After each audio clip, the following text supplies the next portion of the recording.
শুভ সকাল বন্ধুরা, আমার মিষ্টি ব্লগে তোমাদের সবাইকে স্বাগতম। সকাল সকাল উঠে পড়লাম ঘুম থেকে। এখানে বাজে 8টা 1।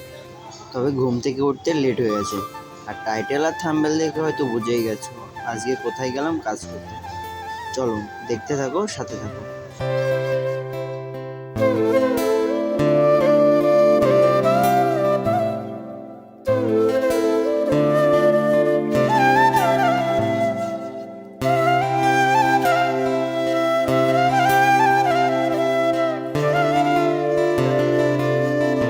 সব কাজগুলো গুছিয়ে নিচে চলে আসলাম খেতে। জানি না যে এখানে যাব খাবার পাবো কিনা, তাই সকাল সকাল খাবার খেয়ে নিলাম। আর এখানে আমি ফ্রেশ হয়ে নিয়েছি, রেডি হয়ে গেছি। আর এখন যাব কাজের উদ্দেশ্যে। বেরিয়ে পড়লাম কাজের জন্য। দিনটা ছিল 20 ফেব্রুয়ারি। একটা রিকোয়েস্ট, ভিডিওটা স্কিপ করবেন না।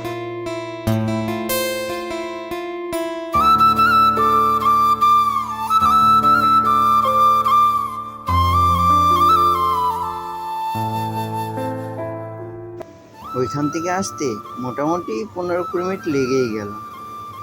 এখন যাব হেঁটে হেঁটে। চলো, তবে আজকে আমি প্রথম না, আজকে আমার 3য় নম্বর দিন। এখানে আমি 2 দিন আগেও কাজে এসেছি আর 2 দিন কাজও করেছি। এখন হেঁটে হেঁটে যেতে হবে আরও 5-7 মিনিট। তবে কিছু তো আর করার নেই, কাজ তো করতে হবে। আমি কাজের পাশাপাশি ভিডিও করছি। আর ট্রেন দেখলে একটা কথাই আমার মাথায় আসে, সবাই এই শহর থেকে বাড়ি যাচ্ছে, আমি কবে বাড়ি ফিরবো। আর এখানে কথা বলতে বলতে পৌঁছেই গেলাম। এন্ট্রি করিয়ে আমাদের বললো কাজ করতে, তো আমরাও কাজে লেগে গেলাম টাইম মতো। এখানে আমাদের কাজ মোটামুটি এটা কমপ্লিট, তারপর আমাদের দেবে অন্য একটা কাজ। তবে এখানে আমি ওই দাদাভাইকে দেখে ভিডিও না করে থাকতেই পারলাম না। সরি দাদাভাই, কি মজবুরি দেখো, টাকার জন্য থালা বাসনও ধুচ্ছে হচ্ছে।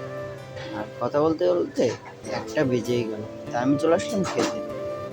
মা আমাকে শিখিয়েছে যে কোনো কাজই ছোট না, তাই আমি কোনো কাজকে ছোট মনে করি না। যেই কাজ দেবে সেটাই করব। আর এখানে খাবার দেখেছো, ভাত থালা দিয়ে পড়ে যাচ্ছে। কি করব, পেটে খিদে, খেতে তো হবেই। তাই কথা না বাড়িয়ে তাড়াতাড়ি খেয়েই নি। সাথে থাকো, দেখতে থাকো।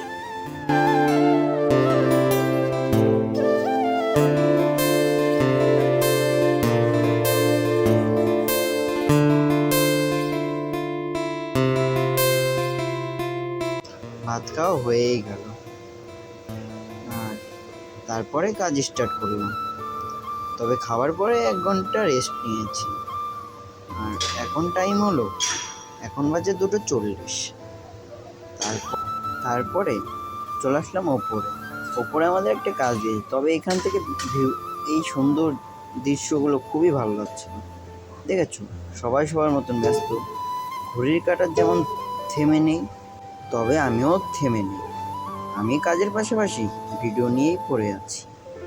ভিডিও আমার করতেই হবে, যেহেতু চ্যালেঞ্জ নিয়েছি। আর এখানে আমাদের এই কাজটাও কমপ্লিট হয়ে গেছে। আমাদের দিয়েছিল কাট আউটের কিছু জিনিস বানাতে, ওটা কমপ্লিট করার পরে সে আবার ওপরে চলে আসলাম। ওপরে আসার পরে আমার সাথে এমনটা ঘটবে আমি নিজেও বুঝতে পারিনি। আমি যেই দিকে যাচ্ছি সেই দিকেই ক্যারেনের জিনিসগুলো আমার দিকে আসছে। আমি ভয় পেয়ে চলে আসলাম এই রডটার এখানে। তবে আমি ভিডিও করা বন্ধ করিনি। আর দেখেছো কত সুন্দর লাগছে দৃশ্যটা।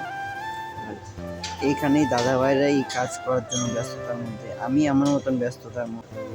কি আর করার, ঘড়ির কাঁটা যেমন থেমে নেই, আমিও আমার জীবনে পরিশ্রম করার জন্য থেমে নেই। তবে দেখতে দেখতে রাত হয়েই গেল, তাই আমরা বেরিয়ে পড়লাম ঘরে যাওয়ার জন্য। তবে আজকে প্রতিদিনের থেকে আজকে একটু বেশি খুশি আমি, কারণ আজকে 1 ঘন্টা আগে ছুটি হয়েছে। তবে গাড়িতে যেতে যেতে ভাবছিলাম ঘরে জামা কাপড় আছে, সেটা তাহলে আজকে ধুয়ে দেবো। দেখতে দেখতে চলেও আসলাম, কিন্তু ঘরে আসার পরে নিজেকে খুব ক্লান্ত বোধ মনে হচ্ছিল। টাইমটাও দেখো, 7টা 33 বেজে গেছে। স্নান করবো কখন, খাবো কখন, তাই ভাবছিলাম কি জামা কাপড় ধোবো কিনা। তবে কিছু তো আর করার নেই, কাজ করছি পাশাপাশি ভিডিও করছি, টাইম ঠিক মতন পাইনি। কাজ করার পরে ঘরে এসে সেই স্নান করা, খাওয়া দাওয়া, তারপরে আবার ভিডিও এডিটিং করা। সেরকমভাবে টাইম পাচ্ছিলাম না, তবে জামা কাপড়গুলো ধুয়েই ফেললাম। এখন চলে আসলাম স্নান টান করে রুমে, তবে অনেক লেট হয়ে গেল।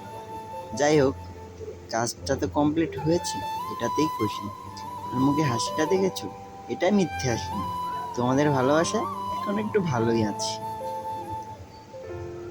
তাই একটু বন্ধুর সাথে কথা বলছিলাম। আর এই বডিটা দেখে কেউ আবার ভয় পেও না, কাজ করছি তো, বয়সটাও বেশি না, তবে স্বপ্নটা দেখেছি। আর স্বপ্ন যতদিন সত্যি না হবে ততদিন আমি হার মানছি না।